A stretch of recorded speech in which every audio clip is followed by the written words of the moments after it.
तो नमस्कार दोस्तों, स्वागत है आपका अपने अपने YouTube channel Virat Kohli of electrical engineering में। एलएमआरसी जेई में इलेक्ट्रिकल मशीन्स में क्या क्या टॉपिक इंपॉर्टेंट है और क्या आपको पढ़ के जाना चाहिए, ये वीडियो उसके लिए, क्योंकि अब एग्ज़ाम जो है उसके लिए जस्ट आपके लिए 1 मंथ से भी कम रह गया है।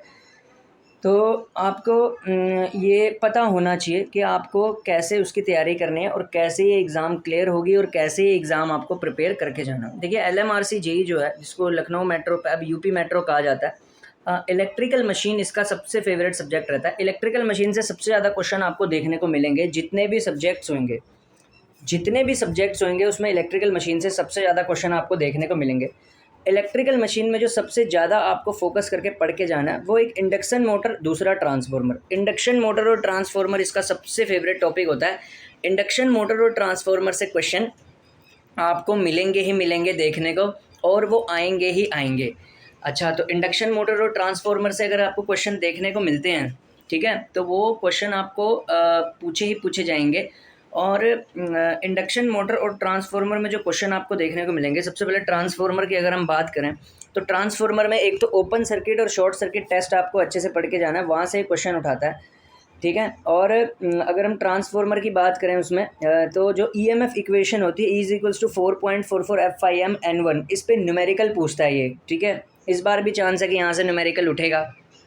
और एक वोल्टेज रेगुलेशन के जो ये हैं कि लीडिंग पावर फैक्टर पे कैसी वोल्टेज रेगुलेशन होती है, लैगिंग पे कैसी होती है, ये आप इलेक्ट्रिकल इंजीनियर है तो आपको पता होना चाहिए। एक ये टॉपिक इसमें पड़ता है। और एक जो हम छोड़ के जाते हैं कुछ टॉपिक, वो एलएमआरसी के बड़े इंपॉर्टेंट होते हैं मशीन्स में। अब आप कहेंगे कौन से छोड़ के जाएंगे। देखिए, ओपन डेल्टा और वीवी कनेक्शन, कभी कभार क्या होता है हम जल्दी जल्दी में छोड़ के चले जाते हैं। ओपन डेल्टा वीवी कनेक्शन से एलएमआरसी क्वेश्चन पूछता ही पूछता है। ओपन डेल्टा और वीवी कनेक्शन में कंडीशन पूछ लेगा कि क्या होती है, एफिशिएंसी कैसी हो जाती है ओपन डेल्टा में, किस लिए ओपन डेल्टा करते हैं। इसी तरह स्कॉट कनेक्शन के बाद बहुत सारे कुछ ऐसे कनेक्शंस हैं जो हम अलग से पढ़ते हैं और उनको छोड़ के नहीं जाना, ठीक है। आउटो ट्रांसफार्मर पे इस पे जनरली 1 या 2 क्वेश्चन जरूर बनेंगे। आउटो ट्रांसफार्मर में जनरली आउटो ट्रांसफार्मर की कैरेक्टरिस्टिक्स पे क्वेश्चन पूछा जाता है। आउटो ट्रांसफार्मर का जो फॉर्मूला होता है, इंडक्टिवली और कंडक्टिवली वाला फॉर्मूला नहीं होता, ठीक है। कंडक्टिवली K टाइम्स होता है, inductively 1 - K times the input power, एक ये वाला, ठीक है। तो मैंने इतना कुछ डिटेल में बता दिया है।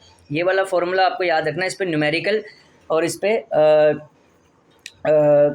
ये भी पूछ लेता है, क्या बोलते हैं, जनरली इस पे न्यूमेरिकल ही पूछता है। और न्यूमेरिकल के बाद थोड़ा सा थ्योरी में भी, ठीक है। ट्रांसफार्मर में ये टॉपिक बड़े इंपॉर्टेंट है। और एक टॉपिक ट्रांसफार्मर में जहाँ से न्यूमेरिकल बनेगा एलएमआरसी में, मतलब हद से हद 100 में से 95% चांस है कि एलएमआरसी हर बार की तरह इस बार ये क्वेश्चन उठाएगा, और उठाता ही है। एक वो वाला न्यूमेरिकल नहीं होता, equivalent resistance refers to secondary और equivalent resistance refer to primary, मतलब न्यूमेरिकल दे देगा और पूछेगा कि उसको सेकेंडरी रेफर करेंगे ना इस बेसिकली इस रेजिस्टेंस को, तो क्या इफेक्ट पड़ेगा उस पर। तो ये वाले क्वेश्चन, ऐसे क्वेश्चन आपको बहुत ज़्यादा टैकल करने को मिलेंगे, ऐसे क्वेश्चन आपको देखने को मिलेंगे। हाँ बस, ठीक है। तो ऐसे क्वेश्चन आपको बहुत ज़्यादा टैकल करने को मिलेंगे और ऐसे क्वेश्चन आपको देखने को मिलेंगे और ऐसे क्वेश्चन आपको बहुत ज़्यादा तैयार करने चाहिए। तो ट्रांसफार्मर में तो हमारे पास ये बात होगी। और ट्रांसफार्मर की कंस्ट्रक्शन और बकल्स रिले से रिलेटेड बहुत क्वेश्चन पूछता है एलएमआरसी। कंस्ट्रक्शन में आपको जनरली कोर की जितनी भी कंस्ट्रक्शन है, ठीक है, कि कोर जो है वो शेल टाइप क्या हुआ, कोर टाइप क्या हुआ, इस तरीके से आपको पढ़ के जाना चाहिए।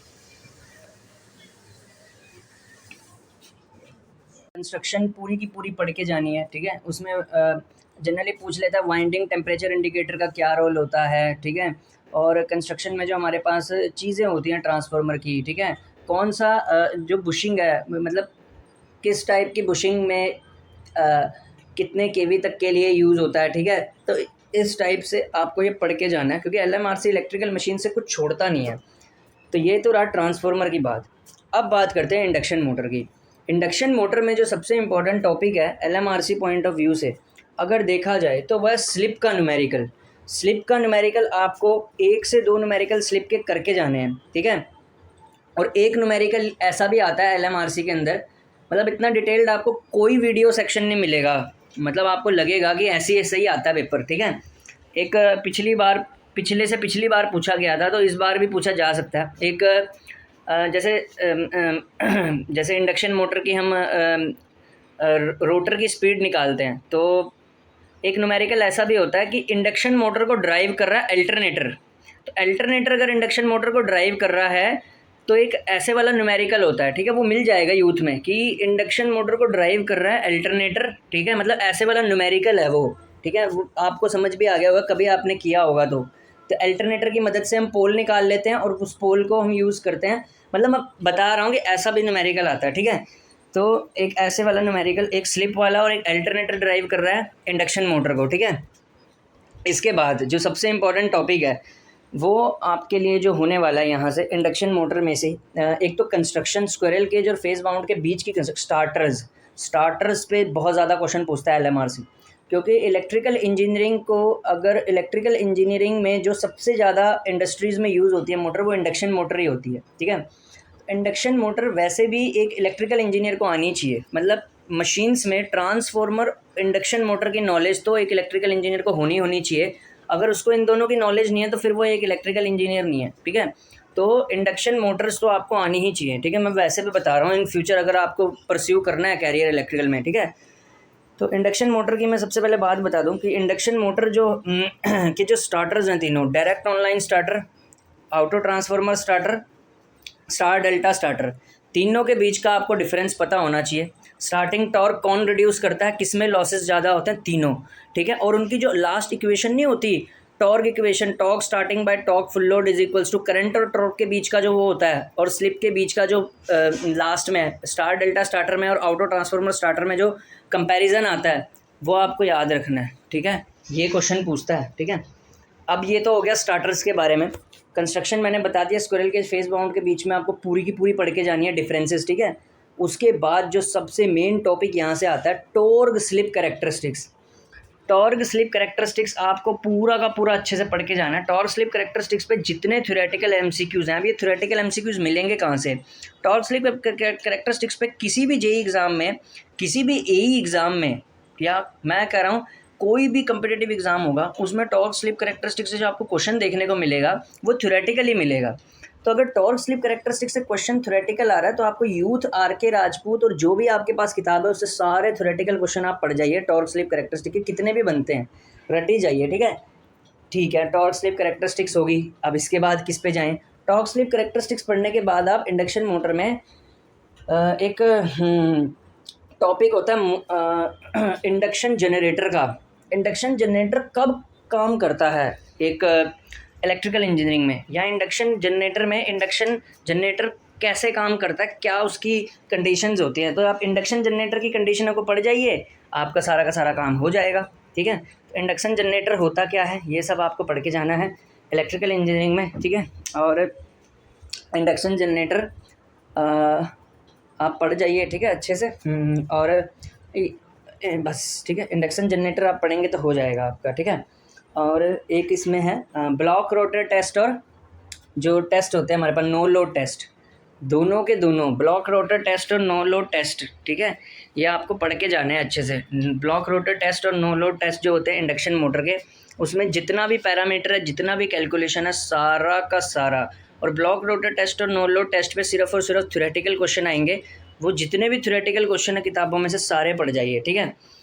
अब इंडक्शन मोटर में एक टॉपिक बचता है स्पीड कंट्रोल का। स्पीड कंट्रोल का टॉपिक जनरली बच्चे छोड़ के जाते हैं, पर एलएमआरसी में इंपॉर्टेंट होता है। स्पीड कंट्रोल में हमारे पास जितना भी है, स्क्विरल केज का जैसे पोल चेंजिंग मेथड हो गया, rotor resistance method, slip ring का हो गया, सारे के सारे आपको कंठस्थ होने चाहिए मेथड, सीधा सीधा पूछता। और एक कैस्केड मेथड नहीं होता, कैस्केड मेथड, कैस्केडिंग वाला, वो भी पक्का आपको आना चाहिए, ठीक है। और ये जितने भी मेथड्स हैं इनका सारा आपको पढ़ के ही जाना है, ठीक है। ये तो रही 3 फेज़ इंडक्शन मोटर की बात। इसके बाद सिंगल फेज़ इंडक्शन मोटर आपको पढ़नी ही पढ़नी है। बिना सिंगल फेज़ इंडक्शन मोटर पढ़े ये एग्ज़ाम क्रैक होने वाला है नहीं।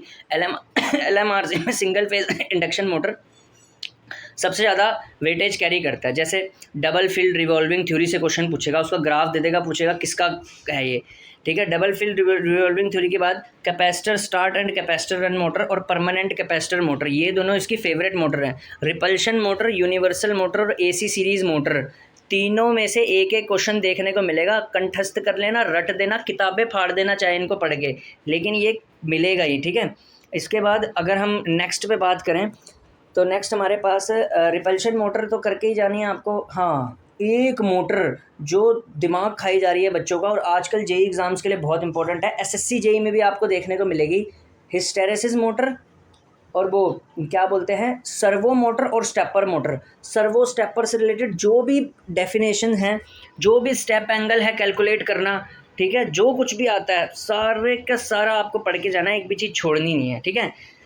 तो होपफुली आपको मशीन्स में थोड़ा पता लगा हो, ठीक है। अब बात करेंगे सिंक्रोनस मशीन्स की। सिंक्रोनस मशीन्स ज़्यादातर एलएमआरसी पूछता नहीं है, लेकिन मैं बोलता हूँ आप पढ़ के चलाइए। सिंक्रोनस मशीन में आपको जनरली अगर देखा जाए तो पावर फैक्टर इम्प्रूवमेंट वाला जो टॉपिक है वो यहाँ पे इम्पोर्टेंट होने वाला है। बिना पावर फैक्टर इम्प्रूवमेंट के यहाँ पे होगा नहीं टॉपिक क्लियर, ठीक है। तो आपको पढ़ के जाना है पावर फैक्टर इम्प्रूवमेंट का जो टॉपिक है। अच्छा, इसी तरीके से आपको पढ़ना है, ठीक है। तो मैं आपको सही है, ठीक है, आपको ऐसे ही गाइड करता रहूँगा, ठीक है। धन्यवाद।